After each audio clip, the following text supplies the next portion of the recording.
Chers frères et sœurs, je suis très content de me présenter ici devant vous ce soir pour vous partager ce que j'ai préparé sur Sainte Élisabeth de la Trinité et l'Eucharistie. Cette conférence est en vue de la préparation de la solennité du Corpus Domini pour ce dimanche 22 juin 2025. Je me ferai accompagner de Louise. Louise est une mère de famille, elle est doctorante en anthropologie, qui m'aidera à lire les textes que nous allons mettre devant vous dans les diapositives et vous permettre aussi de nous suivre. Alors, comme je l'ai dit, cette conférence porte comme titre Élisabeth de la Trinité et l'Eucharistie. Et alors, comme toute communication, il y a un plan que nous allons suivre. Premièrement, nous aurons à communiquer quelle est la motivation qui nous a permise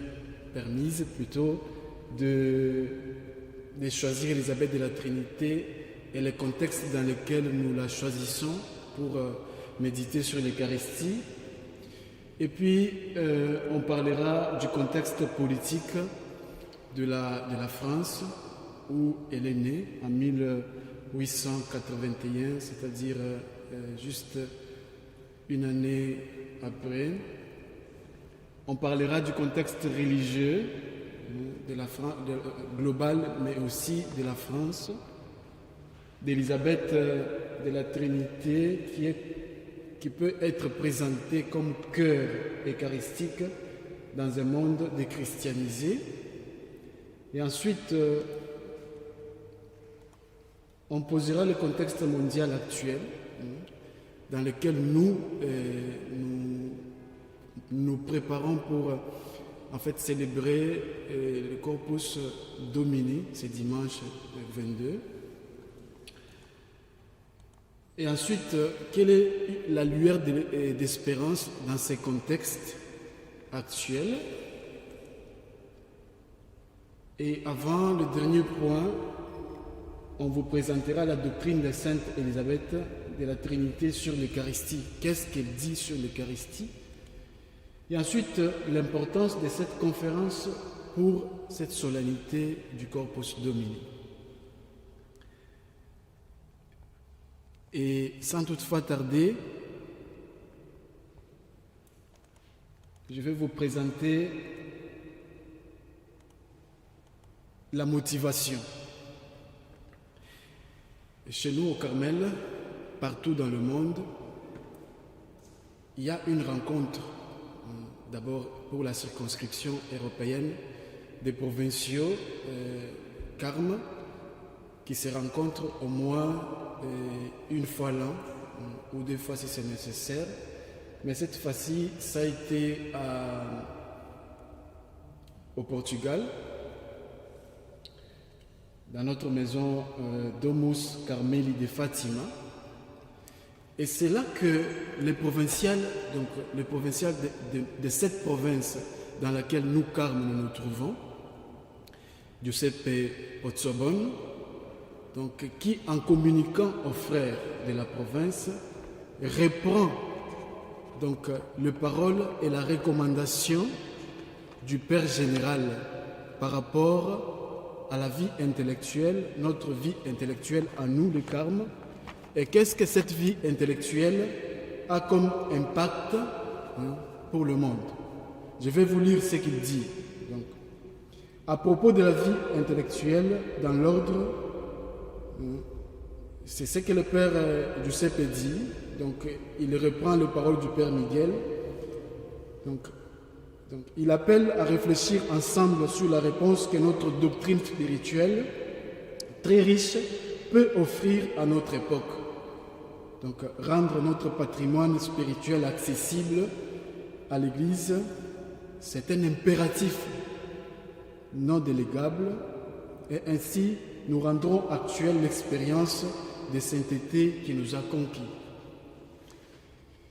Et cela m'a permis de me poser la question de savoir comment nous, personnellement, nous pouvons en ce moment ici, en ce temps, partager la richesse, la doctrine que nous avons.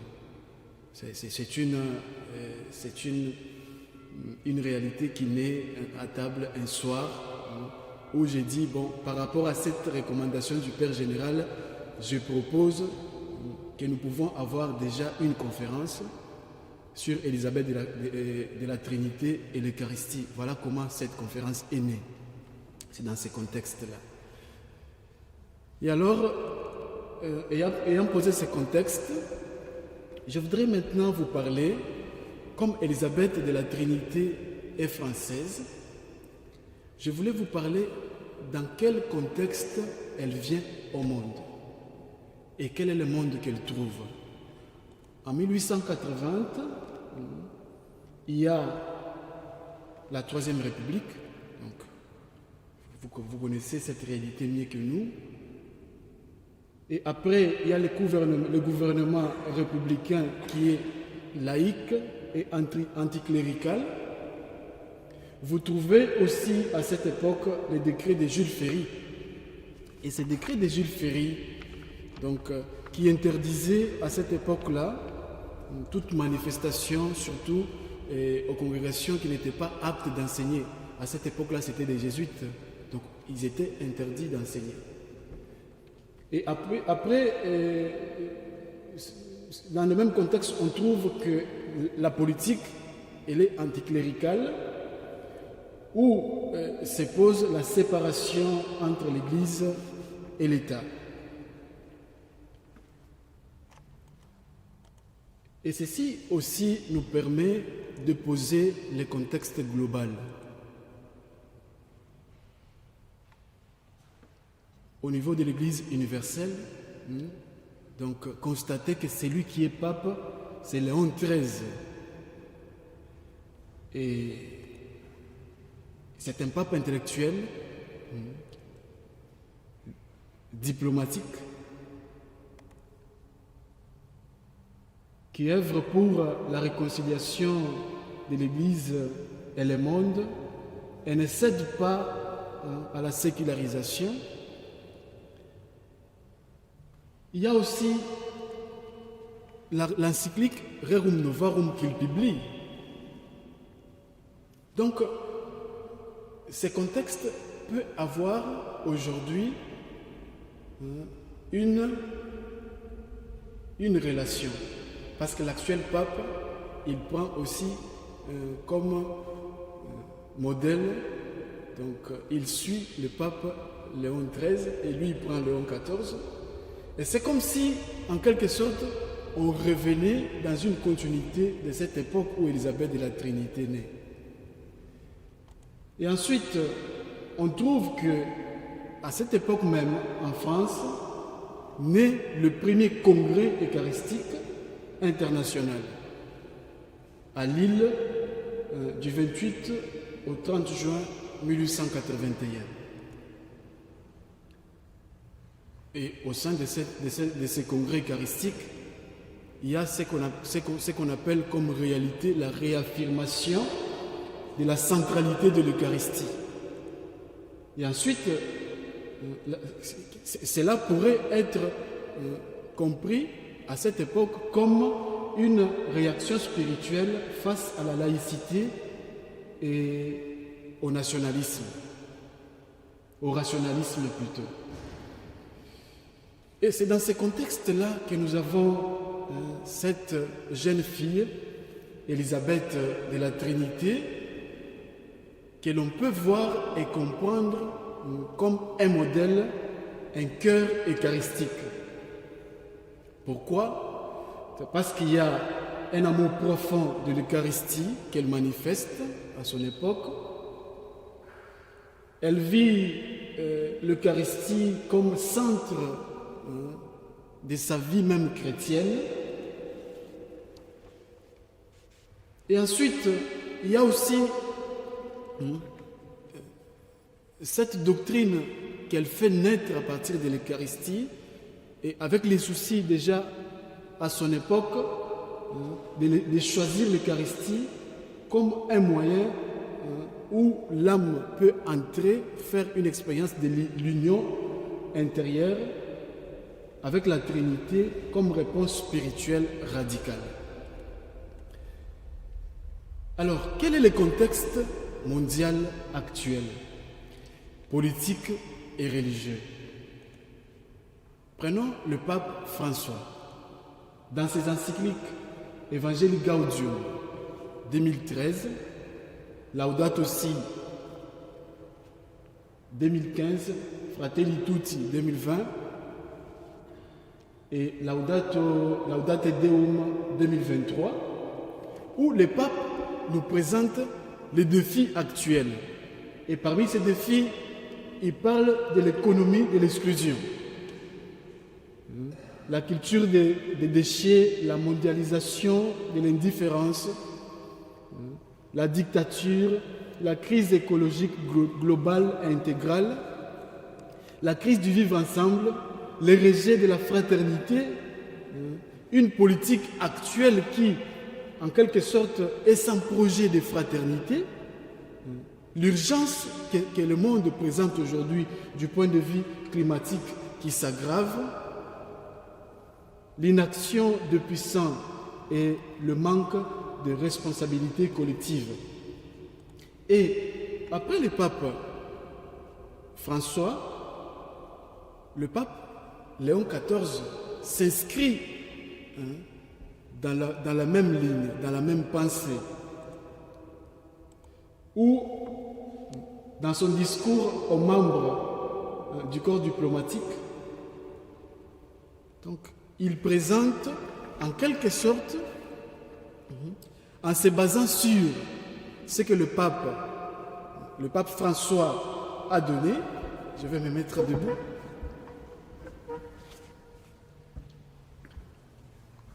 On va rapprocher un peu de l'écran. Alors, dans ces contextes où, comme défi par exemple, il dit que le défi de notre temps, où il présente l'immigration, l'utilisation éthique de l'intelligence artificielle, la sauvegarde de notre terre bien-aimée. Ce sont là pour lui les défis qui exigent l'engagement et la collaboration de tous, car personne ne peut s'en passer. Mais il ne se limite pas là. Au discours qu'il présente, un discours plutôt qu'il présente aux professionnels de la communication, le 12 mai 2025, le pape Léon XIV dit que le contexte actuel pourrait être comparé à une tour de Babel, où il y a la confusion des langages, sans souci, sans idéologie, où personne ne prend parti. Voilà un peu, en quelque sorte, le contexte actuel qui est global, qui est en même temps politique et religieux. Alors, l'auteur de ces livres-là, que vous connaissez, lui aussi parle du contexte actuel. Qu'est-ce qu'il dit? Alors, il dit que la vision actuelle de l'Europe est centrée sur les plans économiques et militaires. Le mal et le bien sont confondus. La parole est transformée en outil de guerre économique et financière. La vie se passe dans la confusion. La terre n'est plus vivable. Il y a la redéfinition de la famille. Le mariage et les personnes humaines. Tout est sujet aujourd'hui à un questionnement. Alors, au sein de tout ce qui se présente comme contexte politique à l'époque d'Élisabeth de la Trinité, contexte religieux, le pape à l'époque, Léon XIII, aujourd'hui avec François et Léon XIV, et le cardinal Sarah aussi qui retrace un peu ces contextes-là, il y a quand même une lueur d'espérance. Et cette lueur d'espérance, c'est qu'au milieu de ces contextes-là, de nombreuses familles, on trouve quand même de nombreuses familles qui sont généreuses et profondément enracinées dans leur foi chrétienne. On trouve de belles communautés religieuses qui sont fidèles et ferventes et qui méritent d'être encouragées et dont la mission est de vivre fidèlement et sans compromis la foi chrétienne. Et alors, une invitation, un encouragement, n'ayez pas peur de votre petit monde. Il ne s'agit pas de gagner les élections. Il ne s'agit pas d'influencer les opinions aujourd'hui. Il s'agit de vivre l'évangile, non pas de le penser comme utopie, mais d'en faire concrètement l'expérience. Et vous le trouvez dans son ouvrage, l'histoire approche et déjà les jours passent. Vous trouvez toutes ces idées. Et alors, quelle est la doctrine d'Élisabeth de la Trinité sur l'Eucharistie? Il écrit à l'abbé de Chévignard dans sa lettre numéro 165. C'est maintenant que je vais avoir besoin de Louise pour nous lire. Chaque fois, Louise va nous lire les textes et nous allons commenter. Monsieur l'abbé, il me semble que rien ne dit plus l'amour qui est au cœur de Dieu que l'Eucharistie. C'est l'union, la consommation.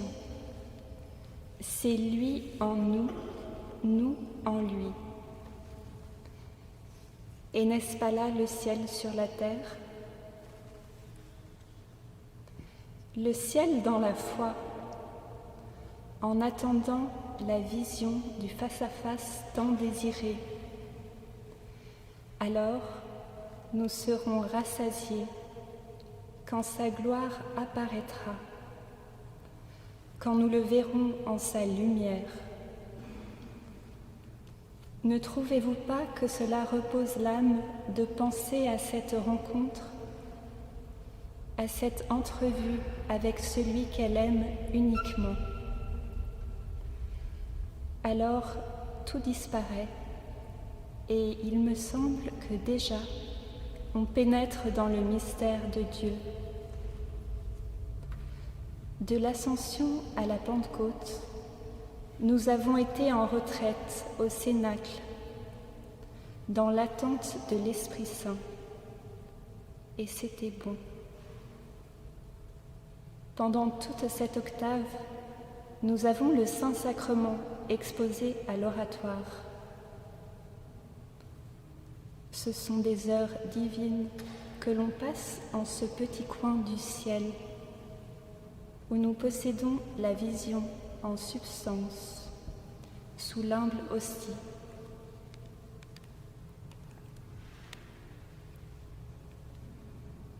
On aurait l'impression d'écouter Élisabeth elle-même, qui écrit à l'abbé Chévignard. Et cela nous permet, nous, un peu de regarder ces textes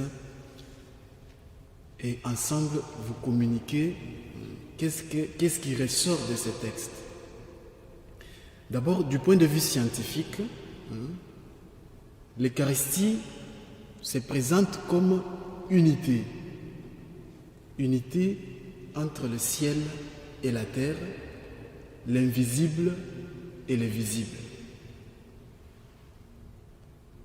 Mais il y a aussi une ontologie sacramentelle qui ressort. Parce que ce qui est caché, comme le dit Elisabeth, donc, devient présent dans un mode humble qui est le pain de l'Eucharistie. Donc, au-delà de l'ontologie, il y a aussi une temporalité, c'est-à-dire le présent, c'est-à-dire l'adoration, le passé, l'ascension, et l'avenir, qui est la vision béatifique. Alors, au-delà de la vie scientifique, qui n'est pas totalement stricte, il y a aussi la vie théologique. L'Eucharistie qui se présente comme une expression suprême de l'amour. Donc, elle dit, dans ce texte-là que vous voyez, rien ne dit plus l'amour qui est au cœur de Dieu. C'est là une théologie de l'union eucharistique. C'est lui en nous, nous en lui. Donc, une union qui anticipe la vision béatifique. En fait, du point de vue théologique, là, on voit aussi une tension. Et la tension, c'est laquelle? Donc, d'un côté, elle parle de la foi et de l'autre côté, de la vision.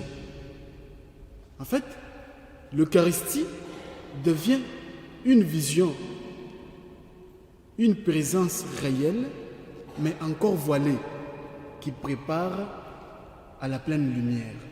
Voilà là la tension qui est éclairée dans ces textes-là. Et ensuite, elle le dit elle-même, c'est le ciel dans la foi, en attendant la vision du face-à-face. Donc l'Eucharistie devient comme ces véhicules, ces trains ou ces métros qui nous amènent à une vision béatifique, à voir Dieu comme il est, mais déjà avec un goût, un avant-goût ici sur la terre.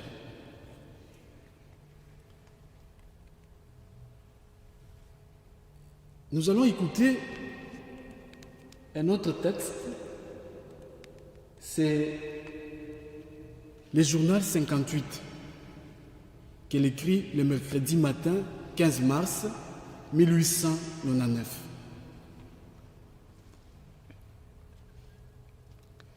Après l'instruction de 6 heures sur la Sainte Eucharistie, je me suis confessée. J'ai rencontré un confesseur comme je n'en avais jamais trouvé, et je remercie le bon Dieu. Le Père m'a trouvé toutes les marques d'une vraie vocation. Il croit, lui aussi, que Jésus m'appelle au Carmel, et cette vocation est la plus belle. J'ai fait une confession générale pour le 6e commandement. Le Père m'affirme, comme mes autres confesseurs, que je n'ai jamais offensé le bon Dieu. Après avoir écouté Elisabeth elle-même, vous constatez que ici apparaît comme un discernement vocationnel. Donc, les sacrements deviennent tous des moyens au sein desquels l'instruction sur l'Eucharistie et la confession servent des canaux de lumière et de vérité. Et donc, chaque fois qu'on participe à une Eucharistie et qu'on participe à une confession, donc on a les moyens, on a des canaux qui nous permettent de faire un bon discernement. Et sur le plan théologique qui apparaît ici implicitement, donc les sacrements deviennent en quelque sorte des moyens de révélation de l'appel divin. La participation au sacrement révèle donc aux chrétiens, aux croyants, quel est l'appel que Dieu lance à sa vie. Mais là, dans ce texte-là, apparaît aussi l'Eucharistie comme source de lumière et de grandeur. Un grand soutien pour les croyants, pour le martyr. Alors, il y a comme une invitation, là, dans ces textes-là, donc dans ce journal 58, où Élisabeth de la Trinité voudrait que ceux qui ont l'accès quotidien à l'Eucharistie puissent tenir compte de la mortification de la chair et de tous ses désirs désordonnés. Donc vous comprenez que ici, vous pouvez le constater, qu'Élisabeth de la Trinité devient comme una maestra, comme cette enseignante, cette voix qui nous interpelle sur la façon de notre approchement, donc de comment chacun d'entre nous s'approche du sacrement et comment il le reçoit en quelque sorte. Nous allons passer au journal 120, jour d'amour, la Sainte Eucharistie, jeudi saint, matin et soir, le 30 mars 1899. Écoutons ce que dit Élisabeth de la Trinité. La Sainte Eucharistie, elle est le comble de son amour divin. Là, Jésus nous donne non seulement ses mérites, ses douleurs, mais il se donne lui-même à nous. Un Dieu seul pouvait concevoir une chose semblable, une union si intime. Après la communion, Jésus et l'âme ne forment plus qu'un seul et même cœur. Ils sont fondus ensemble comme deux morceaux de cire. C'est dans ce sacrement que Dieu souffre tout. Pendant son agonie au jardin des Oliviers, la sueur de sang qui épuise Jésus est causée par l'ingratitude des hommes envers son adorable sacrement, invention de son amour. Certes, ce n'est pas la croix, la mort qui épouvante le cœur de Jésus, mais cette ingratitude du monde.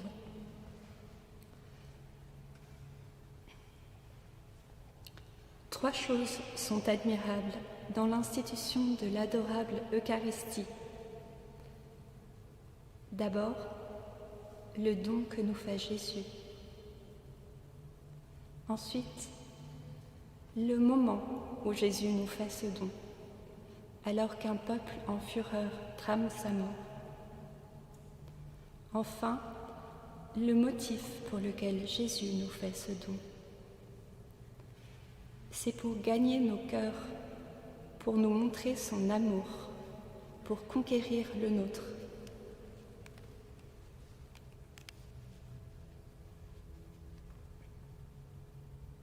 Pour nous montrer son amour, pour conquérir le nôtre. Ce sont des paroles très fortes.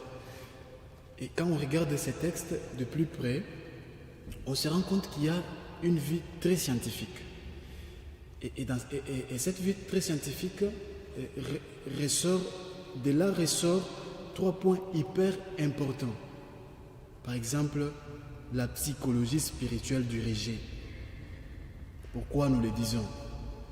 Donc, il y a une analyse du cœur humain où l'on voit les liens entre la souffrance et l'ingratitude.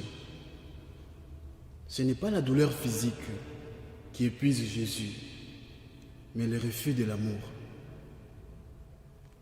Voilà qui rejoint la psychologie du pardon, de la blessure rationnelle, etc. Mais il y a aussi là, comme deuxième point, dans cette vue très scientifique, une union réelle des substances. Donc, elle parle de l'image de 2 morceaux de cire fondus ensemble.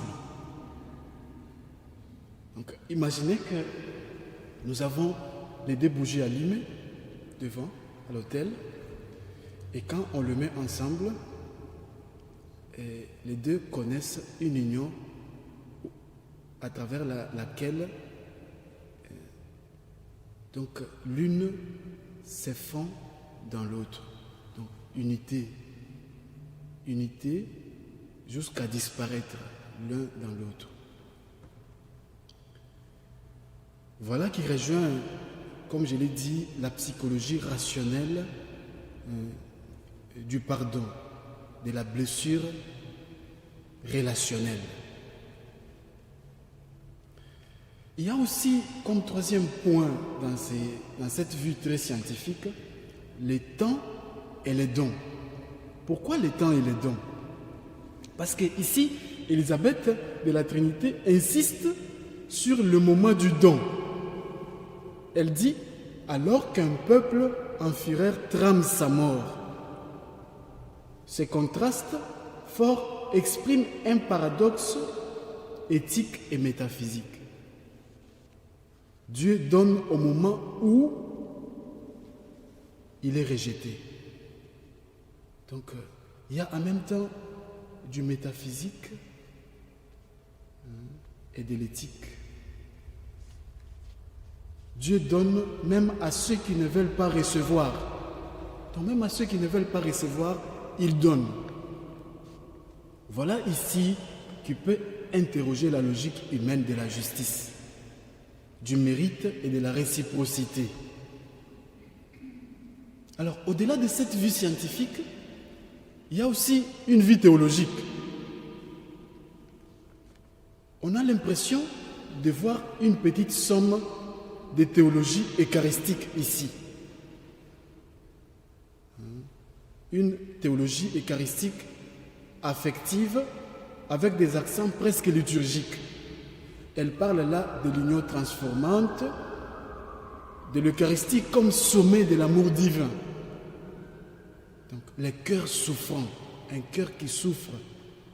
Et même pendant cette souffrance, il donne.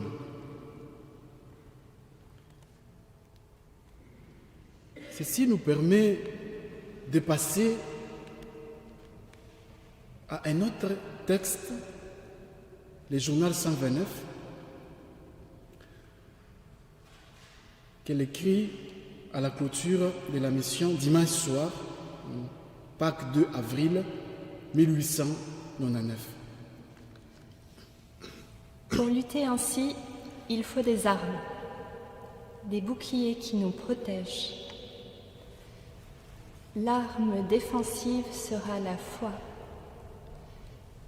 l'arme offensive, la prière, les sacrements, la Sainte Eucharistie, ce pain des anges qui garde les pauvres créatures, d'humbles vierges belles et pures, comme des anges.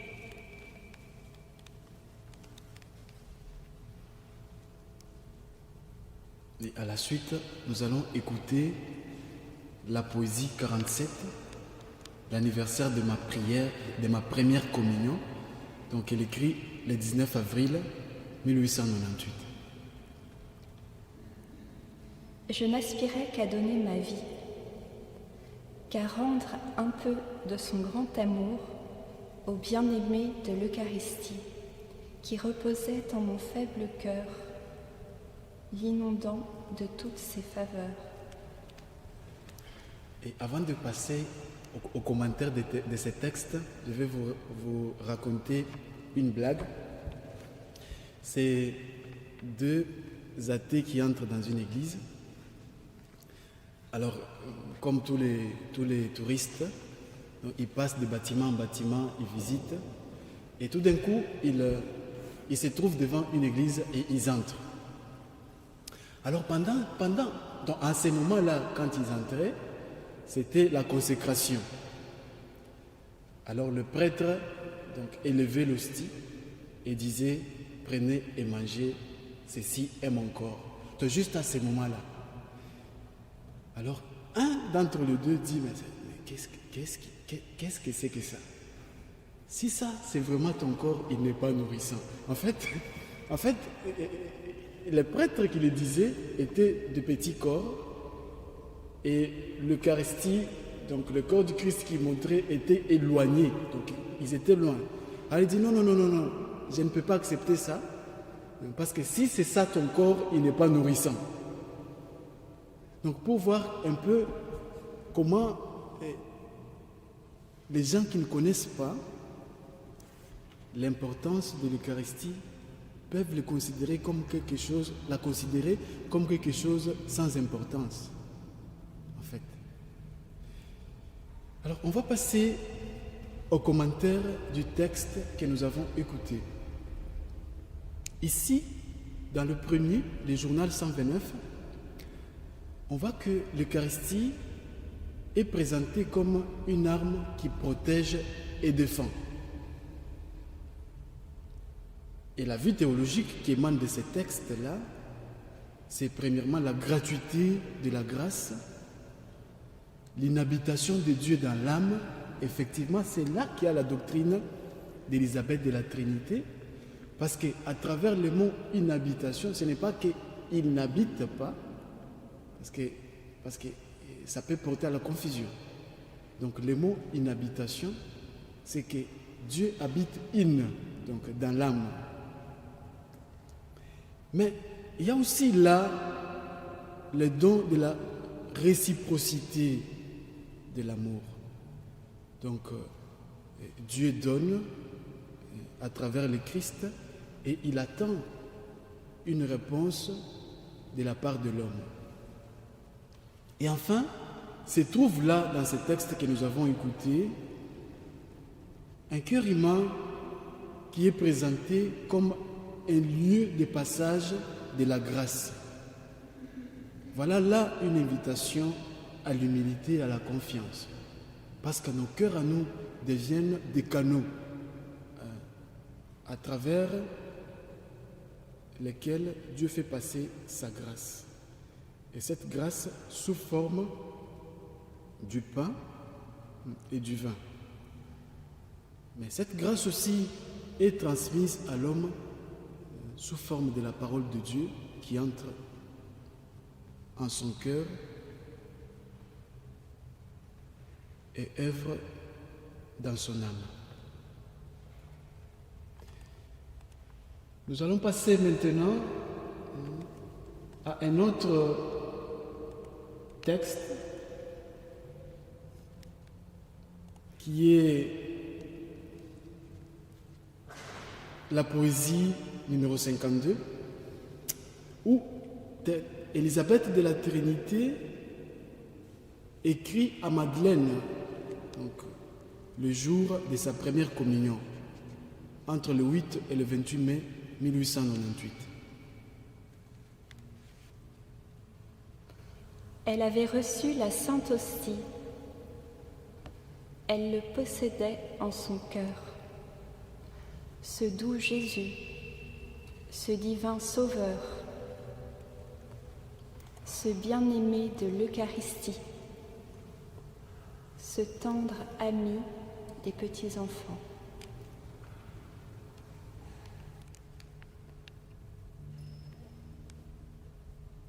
Voilà une relation d'amitié. Elle dit qu'elle le possédait en son cœur, c'est d'où Jésus, divin Sauveur.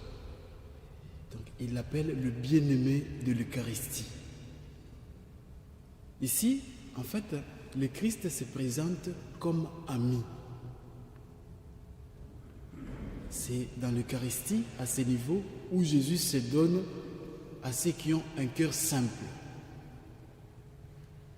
Donc, ces textes nous retournent dans cette dynamique, donc dans cet appel que nous écoutons toujours, qu'il faut vivre dans une relation d'amitié avec Jésus qui se donne gratuitement, nous pouvons dire gratis à nous, dans notre vie, sans rien exiger en retour, mais seulement notre engagement comme réponse à cet appel. Nous allons écouter je crois, ces textes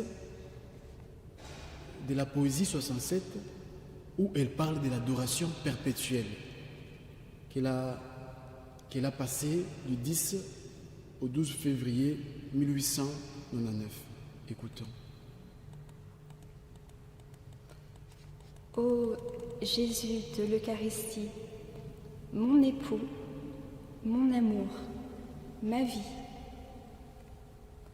que j'aime venir chaque soir t'écouter, te causer, te voir. Jésus, Dieu de l'Eucharistie, Jésus, mon soutien et ma vie. Jésus qui daigne me choisir pour aimer, consoler, souffrir. En fait, cet exercice de lecture et de commentaires nous plonge dans une dynamique du donner et du recevoir. Donc, en fait, c'est en quelque sorte ici l'exercice d'une âme qui écoute les paroles de méditation et de contemplation d'une sœur qui joue ici de canal de transmission de la volonté de Dieu en quelque sorte. Et là, la vie théologique et spirituelle qui apparaît là, c'est que l'Eucharistie devient ces lieux où l'on dialogue en amour. L'Eucharistie devient un soutien stable et une force intérieure dans la fragilité humaine. Elle dit, mon époux, mon amour, ma vie, que j'aime venir chaque soir t'écouter, te causer, te voir. En fait, là, on voit un appel à une fréquence du rendez-vous. Donc, une fréquence du rendez-vous d'oraison. Ici, ceux qui aiment beaucoup écouter de méditation sur l'oraison et qui le méditent comprennent mieux que nous que là, il y a comme une mini-théologie de l'oraison où l'âme écoute, parle et est habitée du désir de voir. Nous ne pouvons ici que nous rappeler du titre de l'ouvrage du Père Marie Eugène qui écrit et dit « Je veux voir Dieu ». Donc ces trois dimensions relèvent d'un dialogue vivant. C'est là où Jésus se manifeste en interlocuteur dans un vis-à-vis vivant. Mon époux, mon amour, ma vie, que j'aime venir chaque soir ici, t'écouter, te causer, te voir. Alors, ceci nous permet alors d'atterrir, de clôturer avec ces images que vous voyez là. D'abord, Élisabeth de la Trinité, avec sa contemporaine que vous connaissez mieux, donc Thérèse des Lisieux. À côté, vous avez Maria Candida de l'Eucharistie, qui a précédé bien sûr, mais qui a fait une grande expérience personnelle, contemplative, avec le Christ à travers l'Eucharistie, que je vous conseille d'ailleurs de lire quand vous aurez un peu de temps. Mais la mère de toutes, c'est Thérèse d'Avila, qui déjà avait donné ses goûts de contemplation du Christ eucharistique. Et d'ailleurs, elle-même, chaque fois qu'elle recevait l'Eucharistie, elle en faisait donc une expérience mystique. Donc on pourrait dire que les autres qui viennent après ces saintes s'inscrivent dans cette logique de la mère Thérèse. Et c'est dans ces sillages-là de l'expérience personnelle carmélitaine eucharistique que nous sommes aussi invités à entrer pour faire une expérience personnelle eucharistique. En fait, ceci peut en quelque sorte nous permettre tous d'avoir une image de ce que pourra être cette procession du Corpus Domini. En fait, nous sommes comme ces pèlerins de l'espérance avec le Christ eucharistique. C'est pourquoi nous avons mis en bas du Christ eucharistique les logos du pèlerin de l'espérance. En fait, nous marcherons là derrière Jésus, présent dans l'Eucharistie, en chantant, en méditant, tout en ayant dans la conscience et dans nos idées, comme le dit Élisabeth de la Trinité, qu'il est un Dieu qui se donne à l'homme en substance. Il est une unité, donc un point d'unité, une porte posée entre le temps et l'éternité, entre le ciel et la terre. Il est une source de lumière et de grandeur. Donc nous sommes derrière et avec une source de lumière et de grandeur. Donc nous sommes en compagnie dans cette procession eucharistique donc, du Corpus Domini, en compagnie de celui qui appelle à se fondre en lui comme un morceau de cire qui se fond dans l'autre.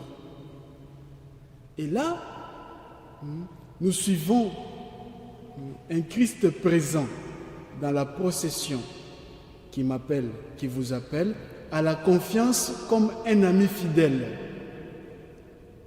Voilà un peuple qui se trouvera derrière un Dieu assoiffé d'établir perpétuellement le dialogue avec l'homme. C'est avec ces paroles que Louise et moi vous souhaitons bonne fête à tous et merci pour votre attention.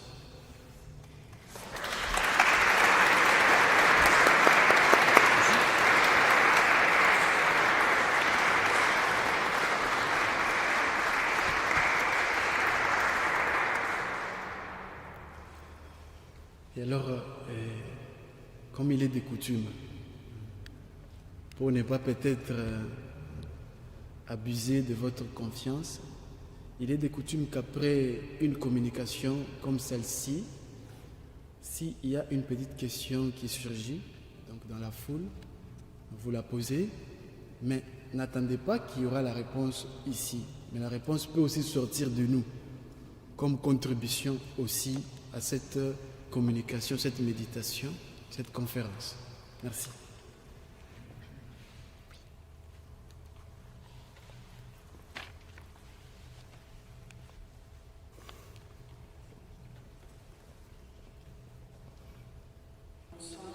C'est pas vraiment une question, mais la conférence m'a donné envie de savoir, mais c'est qui Élisabeth de la Trinité?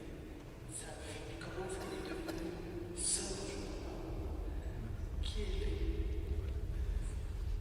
est? Merci beaucoup pour la question. Quand Élisabeth Cathèse, comme ça elle s'appelle, Cathèse, se prépare avec sa vocation pour entrer au Carmel, c'est comme toute jeune ou soit tout jeune, il y a une période de fréquentation, donc comme une aspiration. Et alors, un jour, elle s'est trouvée dans le monastère des Sœurs. Il fallait qu'on lui explique son nom, qu'est-ce que ça signifie.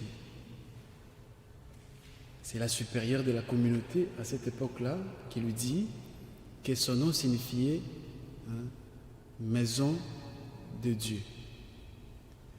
Alors, mais en réalité, quand on regarde Élisabeth, c'est vrai que dans le mot Élisabeth, il y a Beth qui en hébreu signifie maison, comme Bethléem, donc la maison du pain.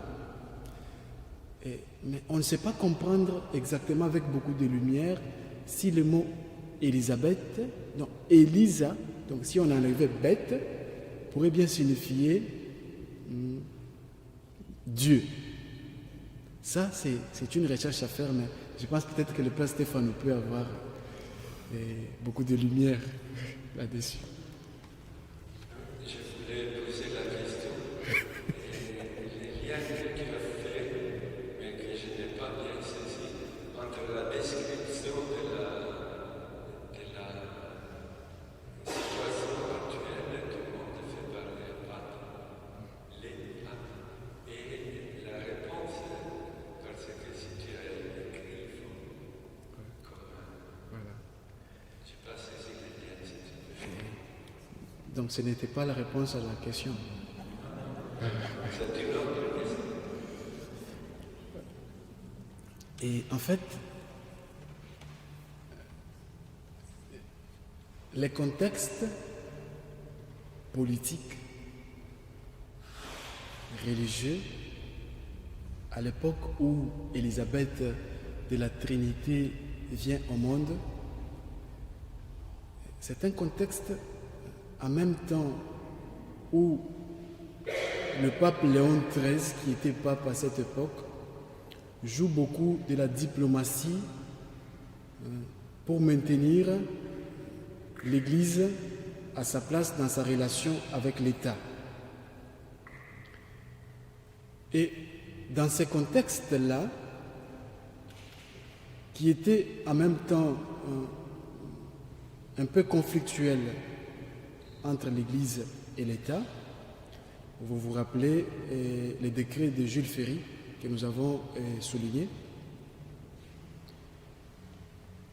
Il y a eu quand même donc, une présence d'une prolifération du point de vue chrétien où malgré ces contextes, de belles idées surgissaient comme le congrès eucharistique, le premier congrès eucharistique. C'est un contexte qui donne, donc le congrès eucharistique à l'époque de Thérèse, c'est un congrès qui vient une année après, donc elle est née en 1880 et le congrès c'est en 1881. C'est un congrès qui amène comme une lumière, donc un espoir plutôt dans un contexte belliqueux, conflictuel entre l'Église et l'État. Ça c'est d'un côté, c'est son contexte à elle de son époque. Maintenant que nous la méditons, nous la proposons aujourd'hui dans ce contexte actuel, si alors par exemple que nous avons fait référence aux défis que déjà le pape François soulevait pour notre époque, les défis écologiques de l'exclusion, culture, des déchets, mondialisation de l'indifférence, la dictature, crise écologique globale intégrale, la crise du vivre ensemble, le rejet de la fraternité, politique sans projet de fraternité, urgence climatique aujourd'hui aggrave, l'inaction de puissance, donc manque de responsabilité collective. En fait, tous ces contextes, donc, et célébrer Corpus Domini aujourd'hui dans ce contexte qui est repris par le pape Léon XIV, le contexte qui est celui qui a été déjà posé par le pape François, donc nous donne la possibilité de vivre une Eucharistie qui n'est pas dans le même contexte donc, que le contexte d'Élisabeth de la Trinité. Mais aujourd'hui, c'est comme un appel pressant pour dire que l'Eucharistie devient une source où peut sortir, de laquelle peut émaner la réponse à tous ces problèmes, à tous ces défis actuels que nous présentons. C'est pourquoi notre alors souci et notre présentation d'Élisabeth et de la Trinité dans ces contextes ici. Voilà. Oui. Bonsoir. Bonsoir. D'après mes recherches, Elisabeth est en réalité trois mots dedans. Donc il y a Dieu, lumière et maison. Donc en fait, c'est la lumière de la maison de Dieu. La lumière de la maison de Dieu. Et donc, ce que la mère prière à l'époque avait oublié de mentionner dans le nom, c'est la lumière. Effectivement. Alors, merci beaucoup pour cet éclaircissement. Oui, il y a Valérie ici qui a la... Donc, la doctrine. Non, il y a le micro. Donc, la doctrine sur sur l'Eucharistie et l'adoration eucharistique. Il y a une différence quand même. Et comment elle voit ça. Je veux dire, la doctrine sur l'Eucharistie, c'est vraiment la communion, je veux dire. Mais le soir, tu as entendu que le soir aussi, elle continue, elle prolonge la relation. Est-ce que c'est à ce moment l'adoration eucharistique? Qu'est-ce que moi je pense?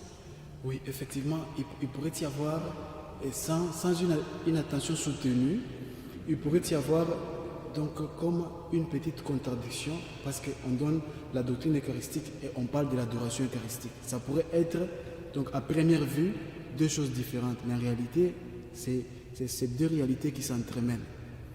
Donc ici, la doctrine qu'Élisabeth de la Trinité donne de l'Eucharistie, c'est l'Eucharistie comme présence réelle du Christ en moi. Donc je l'ai reçu en moi, et cette présence réelle établit donc une relation personnelle entre moi et le Christ. Mais en réalité, c'est ce même Christ-là qu'elle adorait, qu'elle aimait adorer, exposé, donc le même corps du Christ exposé dans l'ostensoir, où elle faisait une expérience, elle dit même le ciel sur la terre. Donc, ce n'est pas seulement le Christ à moi, mais il est aussi un ciel sur la terre. Donc, il est à moi, mais il est devant moi, comme celui avec qui je dois entretenir un dialogue. Voilà, c'est ça. En fait, l'adoration devient donc ces moments propices où Élisabeth entretenait, il parlait. Donc, en même temps, il pouvait être en lui, mais en même temps, il est là comme un ami avec qui elle conversait. Voilà. Oui, il y a la main là. Bonsoir. Merci pour cette conférence. J'ai appris beaucoup de choses sur l'Eucharistie. Parce que l'Eucharistie, quand on la vit pas telle que nous venons d'écouter tout à l'heure. Mais ma question est celle de savoir, je ne comprends pas quelle est la relation entre l'Eucharistie en tant que telle avec Élisabeth de la Trinité et la politique. C'est là où je n'arrive pas à comprendre. Pourquoi on évoque la politique et on fait parler de l'Eucharistie? Ça n'a pas de lien. Parce que l'Eucharistie, on la vit en soi, on reçoit, parce que là, elle a défini l'Eucharistie comme étant,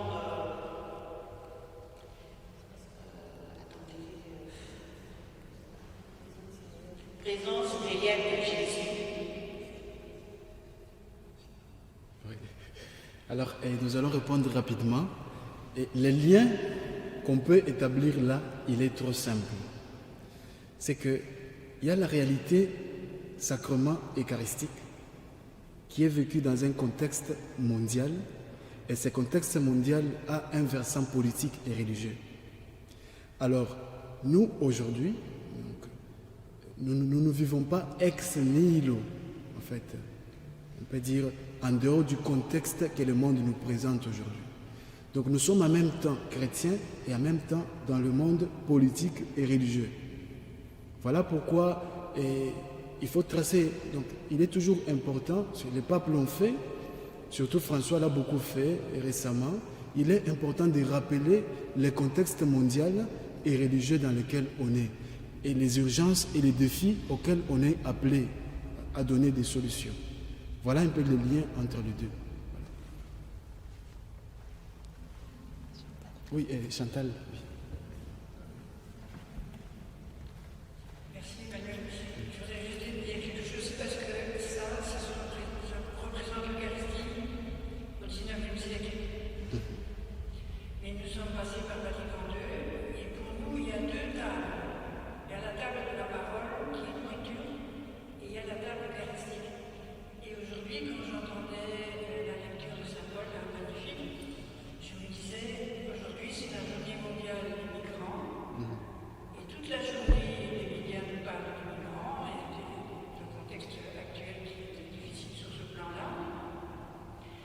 quand j'écoutais cette lettre de Saint Paul, je me disais, mais je sais quand à la télévision, j'ai subi des coups de bâton, j'ai coulé avec mon bateau, j'étais 24 heures dans la mer, j'ai eu faim, j'ai eu froid, j'ai eu tout.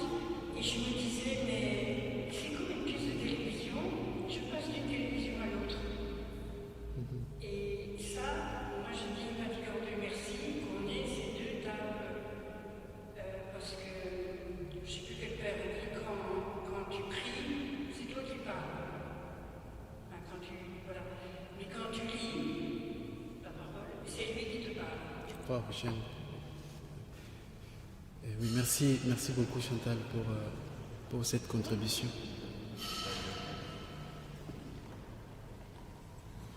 Je pense qu'on peut rester ici. Oui, merci beaucoup. Et donc, tu peux nous donner une bénédiction. Oui.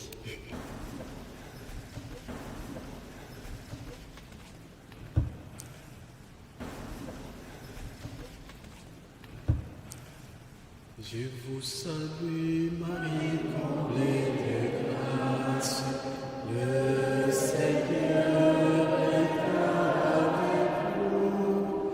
Vous êtes bénie entre toutes les femmes, et Jésus, votre enfant, est béni. Sainte